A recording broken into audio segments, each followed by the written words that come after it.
I'm going to ask you to get a little hot and heavy with your imaginations with me for just a second. I want you to picture in your mind a Beyonce music video. You can cater to the specifics of the background and wardrobe as you see fit, but let us neither mince words or engage in the logical fallacy that the queen of pop is wearing anything more than is legally required, okay? You get where I'm going? In this landscape of the mind, those curves are trying harder to escape than Jeffrey Epstein on Clinton Visitation Day. All right, you got the image firmly planted in your mind. I mean firmly planted in your mind. As she's on the screen dancing and singing, all of a sudden a dude with cerebral palsy walks into the frame and immediately starts slapping that ass. Oh yeah, maybe with his good hand, maybe with the one that looks like God forgot to put a bowling ball there. It doesn't really matter. Who knows? He's smacking that ass. Now, as goofy as that sounds, and you've got to admit it sounds kind of goofy, it follows logically from what I'm about to tell you that the left must think this is what Beyonce means when she sings the line, "Spazzin on that ass, spaz on that ass." Now, most of you have never heard that lyric, but that's what she says. But she said it, and she got called the hell out on it for using an ableist slur. So a lot of folks don't even know what an ableist is, but here we go.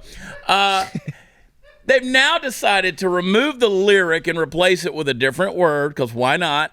You'll recall that not all that long ago on this program, we covered a similar incident with Lizzo. God bless that human. Another singer whose curves are trying to escape orbit.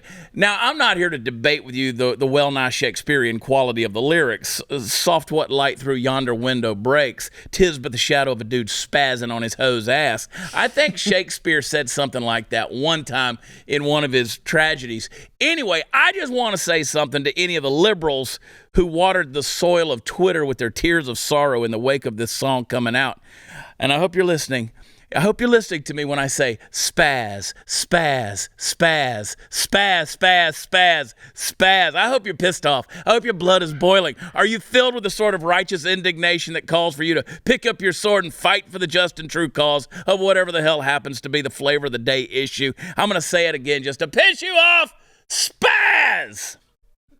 Now, you and I, and just about everybody whose brains haven't turned to ice cream at this point, knows that when you call someone a spaz, you're not indicating that they have spastic cerebral palsy. You know how I know that? Because I actually know people with cerebral palsy. That's right. And they might have a problem with the muscles in their arm, but they sure as shit don't have the same stick up their ass that leftist social justice warriors do. And yet one of the richest and most powerful musicians in the world is bowing before the angry mob, the loud minority, the statistical non-entity, the subcategory of all subcategories, and doing what they demand, no doubt, lest she be canceled in some form or fashion. Folks, the surface level of the problem here is that you can't say anything funny anymore. You know what? You get woke, you can't joke.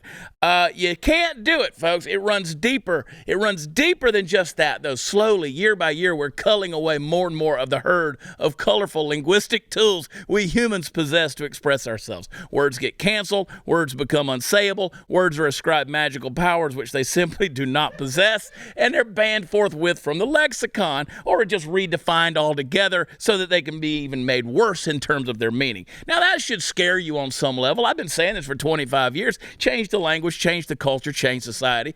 Look, not because it's all of a sudden not cool to say spaz, spaz, spaz, spaz, spaz, spaz, but because, as we've said a million times on this program, words are the highway that exists between my brain and your brain. If you limit my words, you limit my thought, and I've got enough things, doing that already. So God bless you, spazzes. Bunch of spazzes. Spazzing on that ass. Spazzing on that ass. Which, Chad, to your point of her Getting retarded in my department? What? To the point of her being one of the richest, singers, she has 28 Grammys. Yeah. 28 Grammys, yeah. And yet Spaz erases that. So this to me is on par with the climate cultists going after Taylor Swift for having 170 trips on her private jet this year, and Taylor Swift having the audacity of going, "It wasn't just me, I loaned my plane out." You know what you do? You give them the middle finger and say, "I drive that motherfucker to McDonald's." You know what? It's my fucking jet. If I want to take it to the QT, get me a breakfast pizza and fill up on jet fuel, that's where I'm flying that bastard.